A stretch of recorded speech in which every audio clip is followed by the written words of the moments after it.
Eto mga kapatid, huwag kayong magagalit. Maraming nagsasabi kasi, lalong-lalo na yung mga pastor ng Faith Alone, yung nakapako raw sa krus, hindi naman daw nabautismuhan yon pero naligtas. Hindi nga naman daw nabautismuhan pero naligtas daw. Kaya ang bautismo, hindi raw nakakapagligtas. Ginagawa nilang ehemplo yung nakapako sa krus, para patunayan na ang bautismo hindi kasama sa kaligtasan. Yan kapatid, dahil nga naman daw, hindi naman daw nabautismuhan yung nakapako, pero naligtas. Kapatid, eto may ituturo ako sa inyo. Hindi nyo to maririnig sa mga pastor ng Faith Alone. Kasi nga, kasi pag bumasa sila ng Biblia, kahit basahin nila, tingin ko hindi nila nakikita tong talatang to eh. Ha, kapatid? Ngayon kapatid, ganito. Kung gagamitin nyo yung kriminal para patunayan lang na ang bautismo ay hindi kasama sa kaligtasan, mali kayo dyan mga kapatid. Sa Biblia, yung nakapako sa krus, nabautismuhan yan. Meron akong talata. At pag napakita ko sa inyo yung talata, wag nyo naman baliin. Tanggapin nyo naman mga kapatid, sabi to ng Biblia, hindi ko to sabi. Pero bago ko basahin, may papakita muna ako sa inyong isang comment ng commentator na patunay na natuturuan talaga ng mga pastor itong mga tao nila na para patunayan na ang bautismo hindi raw nakakapagligtas dahil dun sa nakapako sa krus, dahil hindi nga naman daw yun nabautismuhan. Yan po ang sabi ng isang commentator. Yan kapatid. Yan sabi niya, sino nagsabi sa inyo yan, na ang bautismo nakakapagligtas? Kasi nga tinuruan siya ng pastor niya, hindi nakakapagligtas ang bautismo eh. Kaya malakas ang loob niya magsalita. Sinong nagsabi sa inyo na ang bautismo nakakapagligtas? Mali pala yung naganap doon sa krus. Yung nakapako nga, hindi naman nabautismuhan yun, pero naligtas. Yan. Ang tapang niya mag-comment.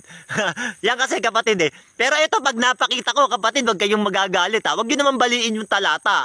Ito kapatid patutunayan ko ngayon na ang bautismo kasama sa kaligtasan. Nabautismuhan yan kapatid, yung nakapako sa krus. Hindi nyo kasi pinapansin tong talatang to eh. Ito, babasa ko. Roma 6:3. Ito sabi ni Apostol Pablo, o hindi ba ninyo nalalaman na tayong lahat ng mga nabautismuhan kay Kristo Jesus ay nangabautismuhan sa kanyang kamatayan?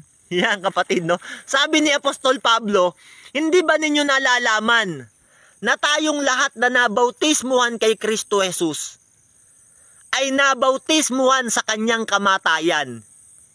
Tayo palang mga nabautismuhan, sabi ni Apostol Pablo, nabautismuhan tayo sa kanyang kamatayan. Yung bautismong ginawa sa atin, bautismo yon ng kamatayan ng ating Panginoong Hesukristo. Ngayon yung nakapako, tanong ko sa inyo mga kapatid, nabautismuhan ba yon? Oras yun ng kamatayan ng ating Panginoong Hesukristo. Yung bautismong ginagawa sa atin, ng mga mangangaral, replika lang yan ng bautismo ng kamatayan ng Panginoon.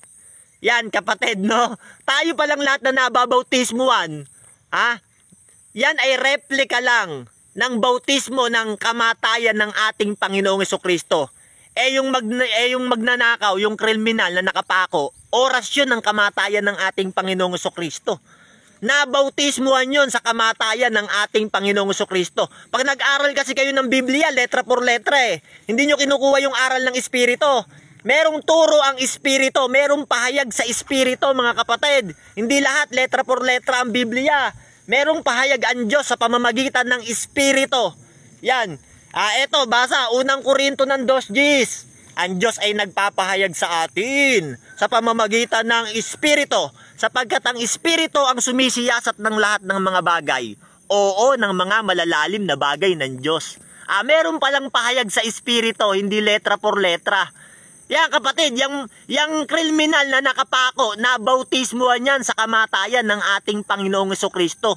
Hindi literal na bautismo kapatid. Kasi kayo puro alam nyo, literal lang na bautismo Talagang makikita nyo binubuhusan ng tubig Yan, replika lang yan ng totoong bautismo na kamatayan ng ating Panginoong Hesukristo. Lahat tayong nabautismuhan dito sa tubig, yan ay replika lang ng bautismo ng kamatayan ng Panginoong Hesukristo. Yan kapatid, sa Biblia, may dalawang bautismo. Isang bautismo ng pagsisisi at isang bautismo sa Espiritu at sa apoy. Yan, Mateo 3:11, basahin nyo, yan, nasa screen. Yan, yung bautismo ng kamatayan, ng ating Panginoong Jesucristo, hindi literal yun na bautismo. Yan ay bautismo sa Espiritu. Yan, at sa apoy. Magbabautismo ang ating Panginoong Jesucristo sa Espiritu at sa apoy, hindi literal mga kapatid. Yan ang bautismo na tinatawag na kamatayan ng ating Panginoon. Nung panahon na yon, kamatayan yun ng ating Panginoong Jesucristo. Kaya yon, nabautismuhan sa kanyang kamatayan. Ngayon kapatid, tanungin nyo ngayon mga pastor nyo. Baka naloko na kayo. O sige, salamat mga kapatid.